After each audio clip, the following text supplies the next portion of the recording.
इन 9 वर्षों में 9% कार्य भी नहीं है जिसे धरातल पर करके दिखाया। 9% का काम आप 9 सालों में धरातल पर लेकर के आए हैं, उसका कारण क्या है? आज डिफेंस कॉरिडोर के नाम पे जब हम चित्रकूट को देखते हैं, चित्रकूट 0 है। हम झांसी को देखते हैं, झांसी 0 है। हम अगर अलीगढ़ की बात करें, अलीगढ़ 0 है। हम आगरा की बात करें, आगरा 0 है। और विभाग से मैं अनुरोध करूंगी कि ये 0 विभाग क्यों बनता जा रहा है, क्या इसका उत्तर सदन में देंगे?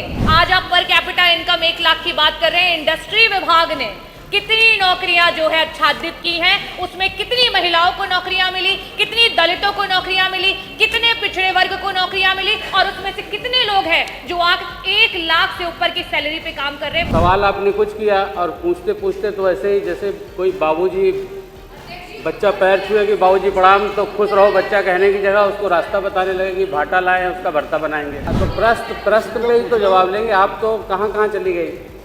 तो इसलिए मैम 1 मिनट सुन लीजिए, हमारी पूरा उत्तर सुन लीजिए। मात्र 9% भाई हुआ है 9 सालों में। 9% क्यों हुआ है, पूरा उसका उत्तर तो जवाब सुन जो है वो लीजिए। जनता मांग रही है। अगर उत्तर नहीं सुनना चाहती तो जैसे आपने भाषण दिया कहीं हम भी दे दें। डॉक्टर रागिनी।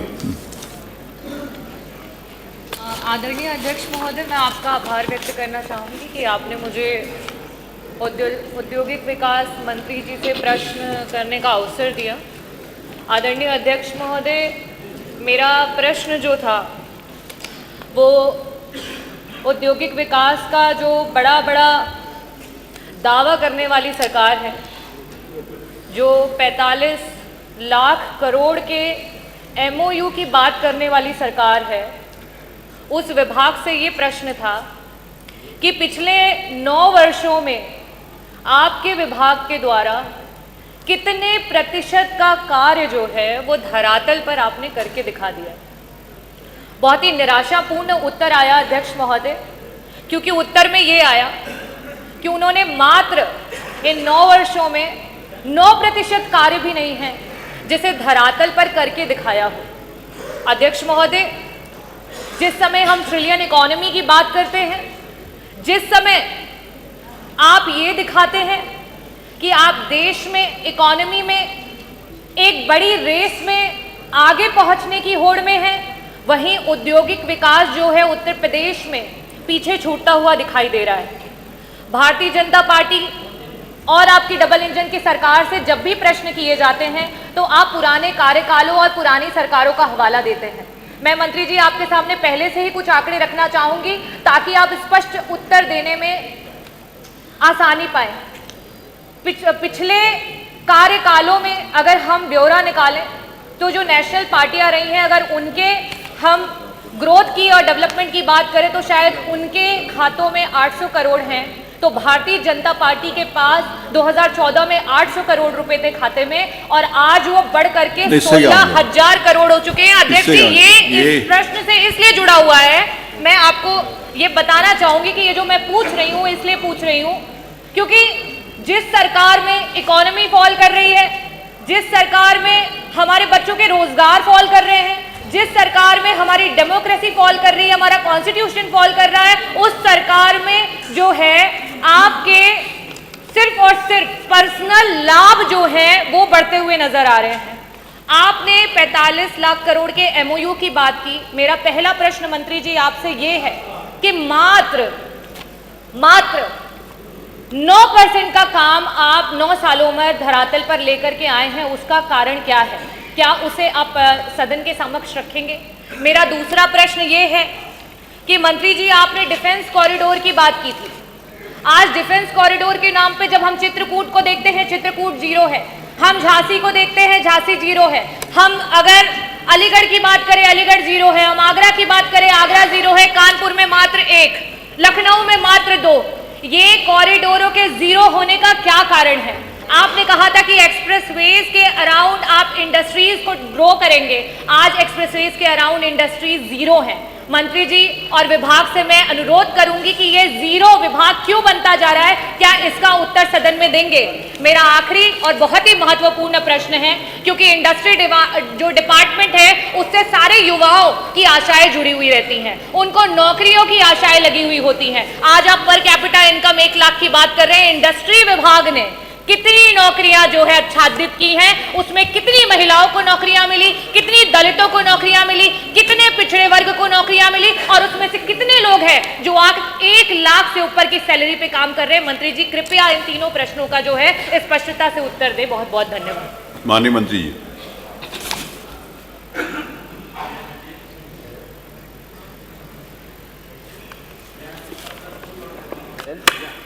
क्या औद्योगिक विकास मंत्री बताने की कृपा करेंगे कि विगत 9 वर्षों से औद्योगिक विभाग द्वारा किए गए दावों एवं घोषणाओं के अनुसार अब तक धरातल पर वास्तव में कितने प्रतिशत औद्योगिक परियोजनाएं क्रियान्वित हो पाई हैं तथा इनके माध्यम से उत्तर प्रदेश के सकल घरेलू उत्पाद में कितनी वास्तविक वृद्धि हुई है? क्या सरकार उक्त वो तो प्रश्न एक मिनट पहले सुन लीजिए। आप यहाँ पर सवाल आपने कुछ किया और पूछते पूछते तो ऐसे ही जैसे कोई बाबूजी बच्चा पैर छुए कि बाबूजी प्रणाम तो खुश रहो, बच्चा कहने की जगह उसको रास्ता बताने लगे कि भाटा लाए हैं उसका भरता बनाएंगे। मैं भाई हाँ तो प्रश्न पे ही तो जवाब लेंगे। आप तो कहाँ कहाँ चली गई, तो इसलिए मैम एक मिनट सुन लीजिए, हमारी पूरा उत्तर सुन लीजिए, पूरा उत्तर सुन लीजिए। जो आपने पहले पूछा है उसका पूरा उत्तर सुन लीजिए। उत्तर में दिया मंत्री जी मात्र 9% हुआ है 9 सालों में। 9% क्यों हुआ है पूरा उसका उत्तर तो जवाब सुन जो है वो लीजिए। जनता मांग रही है। अगर उत्तर नहीं सुनना चाहती तो जैसे आपने भाषण दिया कहीं हम भी दे दें। नहीं मंत्री जी, जो बात जो अनुपूरक में पूछा गया है सर, जो आप पढ़ रहे हो सर, वो तो उत्तर में आ गया। जो अनुपूरक में पूछा गया उसका प्लीज जवाब दे दो। Sir, investor summit Uttar Pradesh सरकार द्वारा औद्योगिक निवेश को बढ़ावा दिए जाने के उद्देश्य से विगत 9 वर्षों में इन्वेस्टर समिट 2018 ये तो आ गया ना, ये जो आप पढ़ रहे हो तो उत्तर में है, वो सबके पास है। जो अनुपूरक है उसका उत्तर दे दो। ये तो उसमें लिखा हुआ जो आप बता पढ़ रहे वो हम दे रहा है। ये अरे कितने रोजगार डॉक्टर राजनाथ सुनिए, आप सुनिए, उत्तर प्रदेश में 4 बार आपकी सरकार रही। उत्तर प्रदेश का परसेप्शन उल्टा प्रदेश था। उत्तर प्रदेश का परसेप्शन गुंडा प्रदेश था। उत्तर प्रदेश बीमारू राज्य कहा जाता था। आज उत्तर प्रदेश को इन्वेस्टमेंट का सबसे अच्छा गंतव्य बनाने का काम आदरणीय प्रधानमंत्री जी के कुशल मार्गदर्शन में माननीय मुख्यमंत्री जी ने करने का काम किया। आपको याद होगा, आपको अरे बैठिए, सब लोग क्यों खड़े हो गए भाई? अरे महेंद्र जी बैठिए। अरे आप बैठिए, अरे जवाब आने दीजिए। अरे आप जवाब से संतुष्ट होना हो, जवाब आने लीजिए।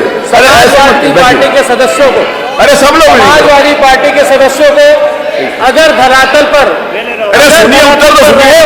अरे आप बैठिए ना, तो उन्हें धरातल की अरे बैठो ना, अलग से नहीं मांगनी। आप घरे बैठिए। अगर वो धरातल पर होते तो इन्हें धरातल की जानकारी अलग से नहीं मांगनी पड़ती। इनकी इंस्टाग्राम रील से शुरू होने वाली राजनीति केवल फेसबुक तक आकर के दम तोड़ देती है। मानवर एक समय ऐसा था जब अपराध अराजकता, अपहरण और अपराध के परिवेश में निवेश वेंटिलेटर पर था। पहले वन डिस्ट्रिक्ट माननीय बैठिए, माननीय संसदीय कार्य मंत्री जी, अरे बैठो जी, अरे बैठो। माननीय संसदीय कार्य मंत्री जी, अरे बैठिए, सुनिए प्लीज, अरे रुको ना नफीस भाई, प्लीज रुकिए, अरे माननीय संसदीय कार्य मंत्री जी खड़े हैं। माननीय अध्यक्ष जी, माननीय सदस्य को ये मालूम होना चाहिए, उसमें क्लियर कट जो कुछ भी आपकी मंशा थी वो प्रश्न के उत्तर में दिया गया, और जो कुछ आपने पूछा है वो मैं बताने जा रहा हूं। मानवर 3 स्टेजेस होती हैं। एक एमओयू होना, क्योंकि लाखों करोड़ रुपए का इन्वेस्टमेंट, हम जब 50 रुपए का घड़ा खरीदते हैं मान्यवर, तब उसे 10 बार ठोकते हैं।